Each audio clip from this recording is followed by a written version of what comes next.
God didn't lead their exodus through Moses.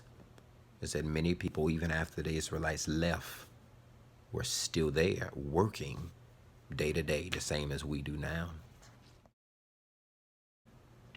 Earlier, I'm having a conversation with someone who is, I think, very wise counsel. But I believe that their projection in this particular matter would be off. Say that lightly, but I say it. We're talking about the relationship between employer employee. They would proceed to tell me that it is if you are good on a job, that the employer will teach you everything you need to do to become a better employee. And I wanted to share my heart on this matter. I just want to use for a topic on tonight. I can't work for these folk. Egypt is not a place that has people chained up and tied up and whipping and beating them. Egypt is Publix. Egypt is Kroger. Egypt is Walmart. Egypt is McDonald's. Egypt is anything that is owned by somebody that is not you. So we're building our children to believe that they can achieve anything, accomplish anything, maintain anything, perform anything, build anything, achieve, be as children. But then when they grow older, we teach them that no, maybe you should just, go to school and work for them. And when is it that we adapt to the mentality of being slaves, so much so that everybody who is counter the slavemanship mentality that it is, we become the house niggas and then run and tell master, listen, doc, we got one out of the order, one out of the way, the one that's going rogue. I'm not trying to be vocal on tonight. I'm trying to be real. So we got to get out of this place of being the Israelites in Egypt that we're saying to Moses, dead bodies are fine. We'd rather die than starve. We'd rather die than face Red Seas and challenges. We'd rather have somebody else think for us than be out here in the wilderness on our own, building, shaping, moving our own way. And so tonight I understand why it is the Israelites had to go through 40 years of walking. And many of the ones who left Egypt never got to walk into the promised land. Do you know why? Because they were too used to being a slave.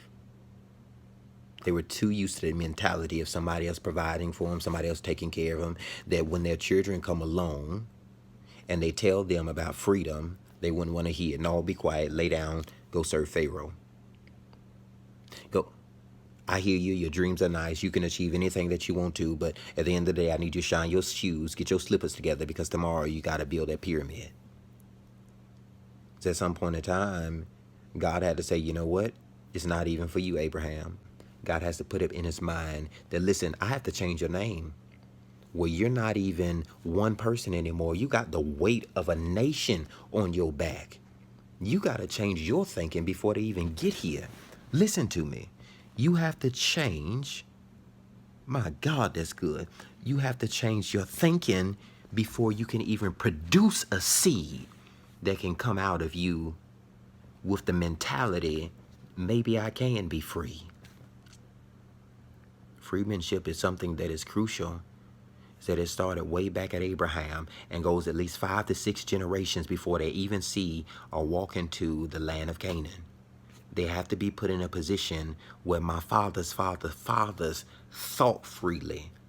Therefore, when it comes time for me to walk freely, to possess the land, to build the business, to leave something for my children, I can do that. Listen, you have to become to a state in your life where I'm tired of being the worker. I have to be a builder. And I know that's not for everybody. That's fine. You like working for them, go ahead. You like being, put in a place where the only reward that you get is money? Go do that. You miserable, but you making money though. You driving yourself insane, but you getting a check though. You listen. I know it sounds crazy to some people, but I gotta tell you tonight, they ain't have to take the chains off your hand, off your feet. I mean, for real, when you got off the boat, you had them off your hands and feet. Once they put chains on your mind, they done all in combat made you a nigga. You a good master's boy. You a good house girl. We get up every morning, slave for them, and never take the time to take 5 minutes to build a business plan for yourself. Craziest thing I've heard all day. Somebody I love tell me I could not sacrifice 3-4 years for the betterment of my family because they had to eat. I had kids, had children. So what I did was I put furthering my education behind me so I could work to feed them today. Let me tell you on today, I know you got kids.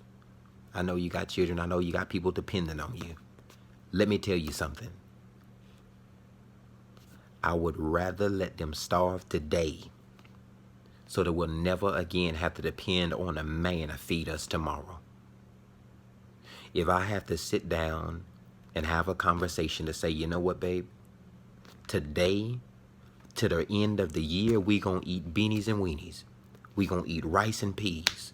We gonna have carrots and milk every day for the rest of the year so that this time next year, we'll never again have to be in a place to be suppressive waiting on somebody else to pay us. At some point in time, you have to resonate within yourself. I can't do it. I can't. And I'm not. Can't work for these folk. Now, if that ain't your story, that ain't your testimony, that ain't your calling, if you were born, purpose, mission, molded to work for them, go ahead. This ain't for you. But if you are somebody that is known, listen, I hate it here, is that most of the Israelites are not even slaves in Egypt. Prove it, preacher. There was people there in Egypt before they even got there. They working. God says the problem I have with you people is that you are supposed to be the bankers, the lawyers, the doctors, the physicians. You're supposed to be the lenders. You got so comfortable borrowing. You got so comfortable borrowing. You got so comfortable working for them that you can't even be an employer for yourself. You have gotten to the mentality, the mental stability and growth to know that if I cannot pass it, I can't pursue it. I can't possess it. I can't. If it is not passable to my babies, to my sons, to my daughters, directly connected to Pfeiffer, I want nothing to do with it. I need not possess it. I can't pursue it because I cannot pass it. I can't work for these folk.